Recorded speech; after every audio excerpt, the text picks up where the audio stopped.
Hello and welcome. In today's video, I'm going to share with you 10 Ark creatures that have really annoying taming methods. But just before we get into it, make sure to like and subscribe as it really does help the channel. In at number 10 is the Archaeopteris. Now this thing definitely isn't really too much of an annoyance in terms of its taming method. It just spawns in a really annoying area, and also this thing just has a very weird taming food as well. You literally have to feed this thing chitin. This thing, in my opinion, just has a really annoying taming method, as somehow whenever I'm taming one of these things, for whatever reason I actually tame one of these things, I always end up messing it up miserably. And also, once you have got this thing tamed, it isn't really even worth having one, because the glide suit exists now. Before the glide suit existed, this thing may have been very viable for you. But now the glide suit exists, these things really are not worth the tame, and for me, they are just really, really annoying. In at number 9 is the Basilosaurus. Now, in my opinion, this may not be the same for you, but I just really, really hate passive tames. Passive tames are literally the bane of my Ark playing. Especially around a Basilosaurus in the wild, you will find loads of mantas. And mantas are an absolute pain.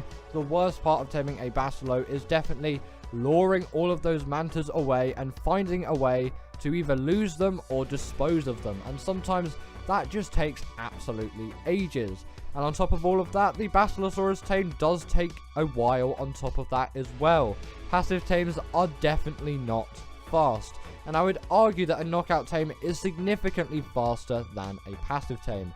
When you have tamed a Basilosaurus though, these things are incredibly useful, and I do think every Ark player at some point should tame themselves a Basilosaurus. These things are absolutely legendary. They are by far the best creature for doing underwater caves, as they are immune to electric eels and jellyfish, which is a godsend. In at number 8 is the Plura. Now for me, the Plura is a completely useless tame. I have absolutely no use for this tame at all, but if you play PvP on Ark, the Plura is a great shout and definitely a tame worth taming. But it is definitely an annoying tame which you really shouldn't underestimate. It is a passive tame as well, where you will feed this thing spoiled meat, you'll need bug repellent, and you'll need gilly. But the thing is, where Plura spawn, there are loads and loads of other hostile creatures. But I would say Ragnarok is the go-to map for taming these things, as on the island, they only spawn in caves, and you really do not want to be taming one of these things in caves, as it is pretty much bound to go wrong, unless you kill every other creature in the cave, which simply isn't viable. But in terms of the mantis' use in PvP, these things can destroy any type of structure. Yes, even tech. But the thing is about this creature, which makes it even better for PvP, it is small and easy to get around. In at number 7 is the Stalker. This was definitely a much bigger issue in terms of taming back when Genesis Part 1 came out, but now that the Desmodus exists, blood packs are so much easier to obtain now, and the Stalker tame isn't as annoying as it used to be. But if you are just playing on Genesis Part 1, the Stalker can still be a very annoying tame, and a Desmodus isn't an easy tame in itself either, so it is definitely a task to get all of those blood bags, especially if you are taming a high level. It could even take thousands of blood bags if you're playing on official and you are trying to tame a max level 150. But once you have got a Stalker tamed, these things are by far some of the best traveling creatures in Ark. Obviously, the Maywing is a lot better than the Stalker for any kind of traveling, but the Stalker is, in my opinion, a lot more satisfying to use than the Maywing, even though it does require a bit more skill to control, as the Maywing is actually quite simple in its controls. It still takes a while to learn, but if you compare the Stalker to something like the gas bag, this thing is much easier to control, and also Genesis Part 1 really rewards you for learning those skills, as there are many missions where you will need a Stalker, and there are also Stalker race missions on Genesis Part 1 as well. So if you want some quick, easy hexagons, then actually if you are good at flying a Stalker, it might not actually be a bad shout to learn how to fly a Stalker, and then you will be able to combat those missions really easily and get all of those necessary hexagons. In at number 6 is the Basilisk. Now I'm sure by now you know how the Basilisk is tamed, and it is definitely an annoying one which you should not underestimate. You will need eggs such as a rock drake egg, a magmasaur egg, or I think wyvern eggs work too.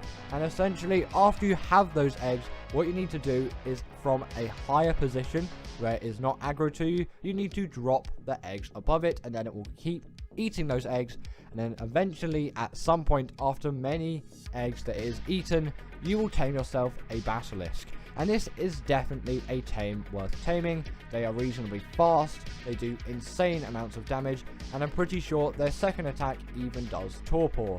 And they are actually quite good base defense as well, as you can bury them into the ground and store items if you needed to do that, or for the unsuspecting PvP raider of your base, you can have one nicely positioned outside. In at number 5 is the Astrod Delphus. This is definitely a new Ark creature in the grand scheme of things. Yes, it is 2 years old now, but I still classify it as a newer Ark creature, as it is not pre-extinction, I would say. It's kind of new Ark creature stage things. But either way, if you were wondering how to tame one of these things, the Astrod Delphus on paper seems like a very simple tame.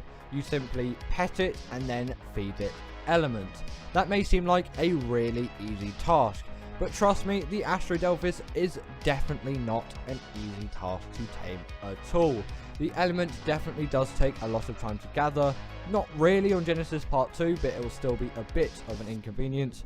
But mainly that petting cycle and it running away and then you feeding it element can be really annoying, as the space biome on Gen 2 has many creatures like the void worms which can really mess up your tame, and the Astrod Delphus itself can just mess up the tame, as in some cases Astrod Delphuses may get too hostile and you'll just get knocked around and they may bite you and attack you, especially when they come in packs. It can be really hard just to get near one, as like a Diplo would do, they just keep knocking you and kind of playing you around and stopping you from getting anywhere close to them.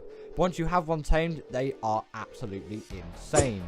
In at number 4 is the Golem. This thing has a very simple tame, again on paper, and its tame method is pretty much the same as the next creature on the list, except the next creature is a little bit harder to tame. The Rock Golem, simply put, you just have to shoot cannons right into this thing's face. And actually that is a little bit of an issue, as cannons aren't very easy to control on Ark, which makes it really annoying, and also a Rock Golem head is pretty small for a cannon to actually hit. It's like the Titanosaur tame. Yes, it may seem quite easy to just shoot a cannon directly into its face, but this is a moving target. Yes, you can trap it, but it will still move in some cases and attack and kind of move itself out of the way a bit. This is not as simple as it seems on paper. But once you do have one of these things tamed, they are insane creatures on Scorched Earth and any map, really. They are great PvP tames, definitely a very valuable creature that deals a lot of damage. But just as a quick note, you also are not going to feed these things meat.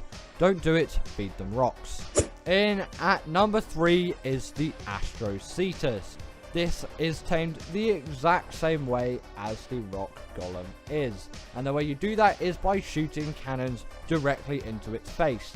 Yes, a Astrocetus' face is a lot bigger than a Rock Golem, but with the zero gravity where these things spawn on Genesis Part 1, and their general higher mobility than a Rock Golem, and a different dimension you have to deal with as you were taming these things in the air, they can definitely be a lot more difficult than a Rock Golem to tame.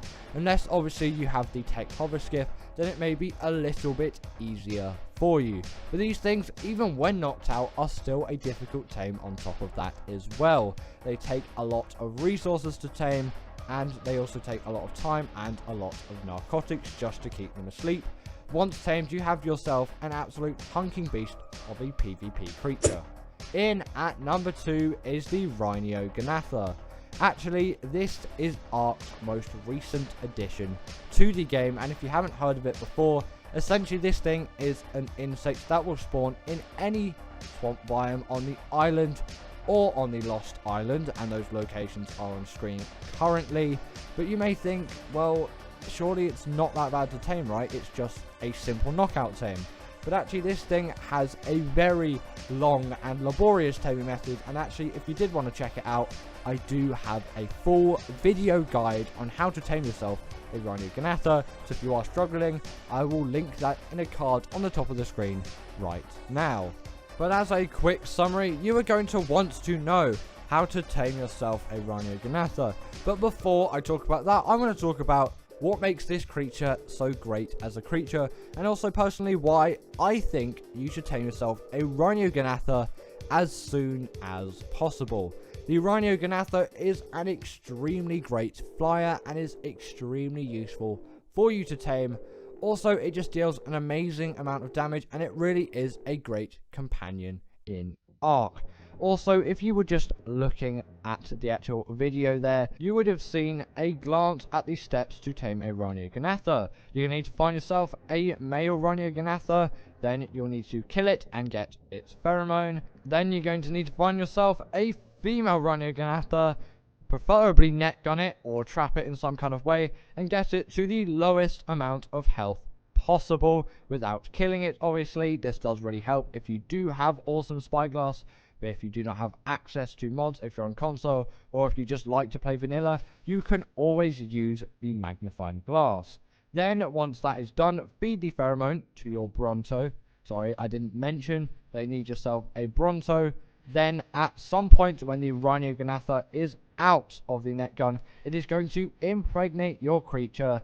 And then from there, you will need to go through the hunger timers, which will require all the resources which were on screen about a minute ago, and then you would obtain yourself a Rino Ganatha. And finally, in at number 1 is the Armmarer. These things are an absolutely annoying tame. Essentially, what you need to do is hunt around with these creatures, and they will hunt with you. But the catch is, you can only hunt hostile creatures to actually gain that taming effectiveness. And this can go wrong on so many levels, and it is such an annoying tame that it really just, there is no way to get around it. It is just so annoying. It takes so much time. It even took Rajclark, a reasonably good Ark player, 24 hours. Yes, a whole 24 hours just to tame one of these things. They are definitely insanely difficult to tame. And give it up for our patrons, Ekaterina Puchkova and Karina Thorne, Dominic Maciejewski, sorry about that name, and everyone else that's on this list. All the people I've mentioned are paid members, and if you feel like that's something you want a shout out at the end of the video, go join the Patreon or become a paid YouTube member.